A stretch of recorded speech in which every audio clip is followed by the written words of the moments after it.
விநாயகர் சதுர்த்தினாலே கொழுக்கட்டை இல்லாம இருக்குமா? இன்னைக்கு அண்ணா வீட்ல பண்ணியிருந்த சத்து மாவு கொழுக்கட்டை தான் உங்களோட ஷேர் பண்ணிக்க போறேன். அவ்வளவு அட்டகாசமான டேஸ்டா இருந்தது.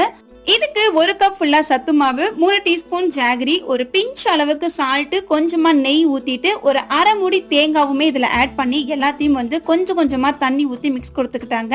தேங்காய் உங்களுக்கு தேவைன்னா துருவி கூட ஆட் பண்ணிக்கோங்க. அது இன்னுமே டேஸ்டா இருக்கும். ஆனா கட் பண்ணி போடும்போது அதை கடிச்சு சாப்பிடறதுக்கே வேற லெவல் டேஸ்டா இருக்கும். சோ இப்ப எல்லாத்தையும் கொஞ்சம் கொஞ்சமா தண்ணி ஊத்தி நம்ம கையில பிடிக்கிற அளவுக்கு இப்ப கொண்டு வந்துட வேண்டியதான். சோ இந்த அளவுக்கு நமக்கு நல்லா தண்ணி ஊத்தி பிடிக்கிற அளவுக்கு வந்த உடனே நமக்கு எந்த சைசஸ்ல எல்லாம் கொழுக்கட்டை தேவைப்படுதோ அந்த சைஸ்ல இந்த மாதிரி புடிச்சு எல்லாத்தையும் எடுத்து வச்சுக்கலாம். இப்போ நமக்கு தேவையான அளவுக்கு கொழுக்கட்டை எல்லாம் புடிச்சதுக்கு அப்புறமா இப்போ இத ஸ்டீம்ல நம்ம வேக வைக்க போறோம். சோ ஒரு இட்லி பாத்திரத்தை தட்டு மேல இந்த மாதிரி எல்லாம் கொழுக்கட்டையை வச்சுட்டு ஒரு 5 to 7 மினிட்ஸ் மட்டும் நல்லா ஆவியில வேக வச்சு எடுத்தீங்கன்னா ரொம்பவே டேஸ்டியான சத்து மாவு கொழுக்கட்டை ரெடி. ட்ரை பண்ணி பாருங்க, உங்களுக்கும் பிடிக்கும்.